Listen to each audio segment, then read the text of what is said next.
Hello बच्चों, कैसे हो सब लोग। सब बच्चे अपनी इंग्लिश की बुक निकाल लें। आज मैं आपको पढ़ाने जा रहा हूँ chapter we are not afraid to die. और आपको एक ख़ास बात ये बता दूँ कि ये चैप्टर मेरे ही द्वारा लिखा गया है। तो चलो इसको गौर से सुनो, मैं आपको बहुत अच्छे तरीके से समझाता हूँ। तारीख जुलाई 1976, जब हमने संसार का चक्कर लगाने की यात्रा समुद्र के रूट से शुरू करी थी।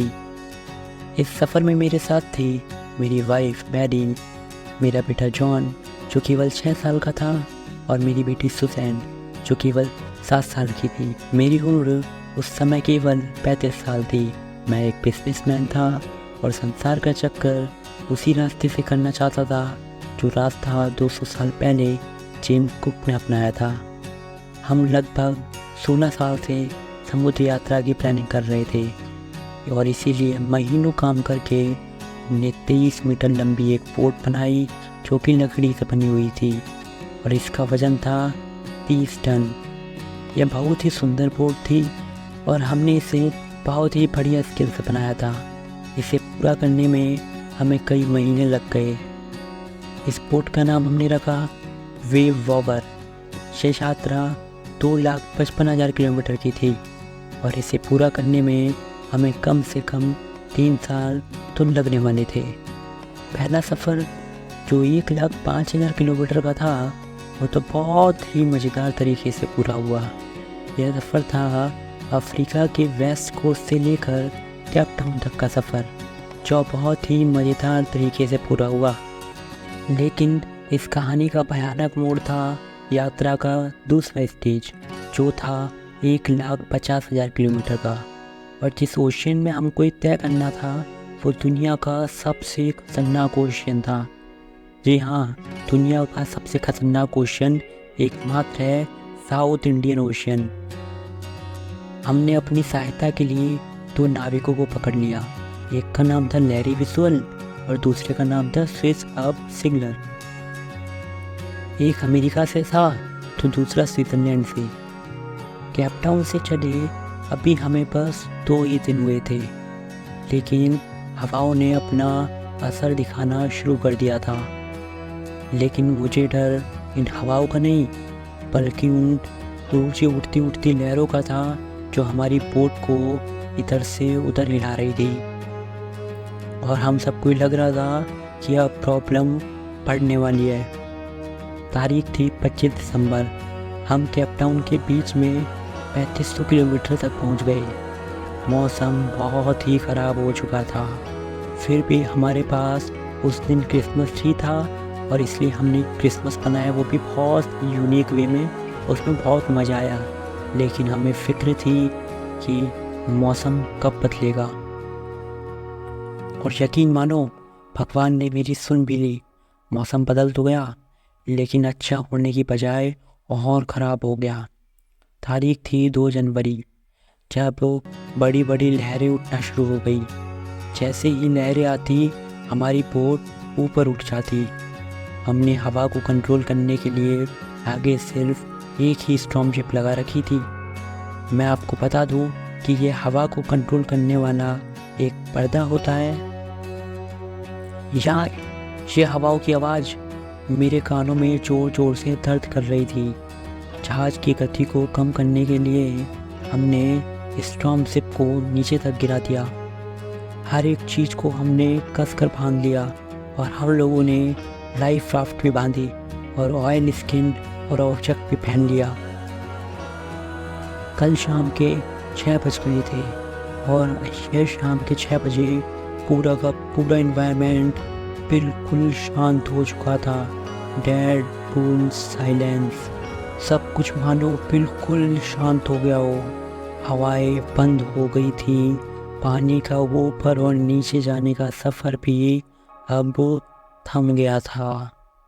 पूरा आसमान काले बादलों से ढक गया था। बादलों के गरजने की आवाज़ें भी धीरे धीरे आने लगी थी। यह शायद तूफान से पहले की खामोशी थी। एकदम से देखा जहाज के पीछे एक बहुत बड़ा काला बादल था।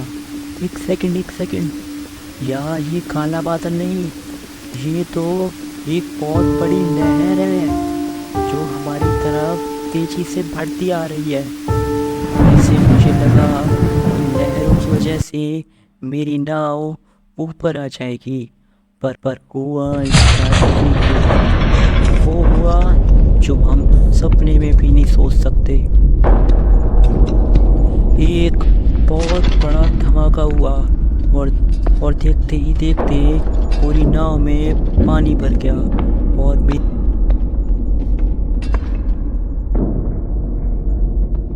मेरा सर वो तो स्टीयरिंग व्हील से टकरा गया।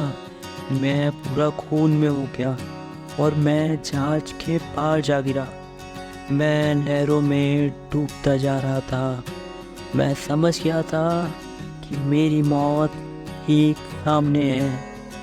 मैं होश होता जा रहा था। फिर अचानक मेरा मुंह पानी से बाहर आ गया। मेरी बोट ठीक मेरे सामने थी।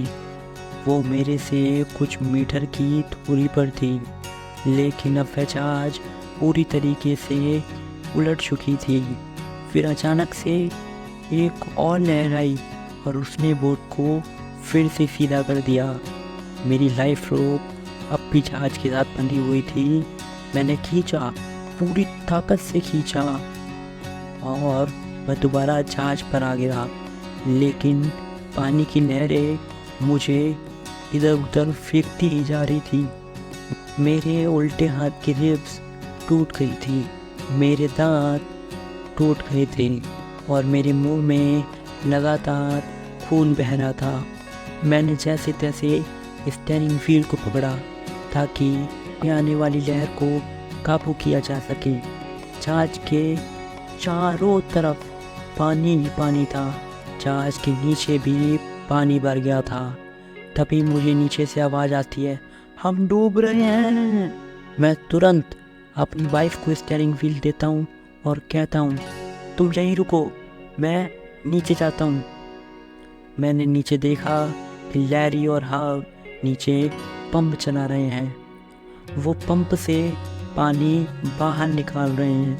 सारा सामान, खिलौने, गहने, किताबें इधर से उधर तैर रहे थे। मैं तैरते हुए अपने बच्चों के कैबिन में गया। अरे बच्चों, तुम ठीक तो हो ना? हाँ पापा, हम ठीक हैं, बस सिर पर छोटी सी चोट लगी है और सुसैन की आंखें भी सूज रही है। मुझे उनकी बातों पर बुरा तो लगा, पर मैंने ज़्यादा रिएक्ट नहीं किया, क्योंकि उस वक्त मुझे फिक्र थी बोट से पानी बाहर निकालने की और उसके लिए छेदों को जल्दी से जल्दी बंद करना ज़रूरी था। और हमारा दुर्भाग्य था कि जिस बिजली से चलने वाला पंप जो नाव को चला रहा था वो खराब हो गया था। लेकिन अच्छी बात ये थी कि हमारे पास बिजली से चलने वाला पंप एक और था। मैंने उसे भारी पाइप के साथ जोड़ दिया और काम शुरू कर दिया। जल्दी ही बड़े बड़े छेद बंद कर दिए। आज रात हो गई। पूरी रात पर हमने पानी निकाला। यकीन मानो कोई भी एक सेकंड के लिए भी नहीं सोया। हमने सहायता के लिए रेडियो सिग्नल तक भेजा, परंतु उसका कोई जवाब नहीं आया। और आता भी कैसे? हम दुनिया के एक अलग ही कोने में थे। तारीख थी 3 जनवरी। उस दिन सुबह सुबह पानी का स्तर काफ़ी हद तक काबू में आ गया था। इस बात को लगभग 15 घंटे बीत चुके थे जब हमारा जहाज लहरों से टकरा रहा था।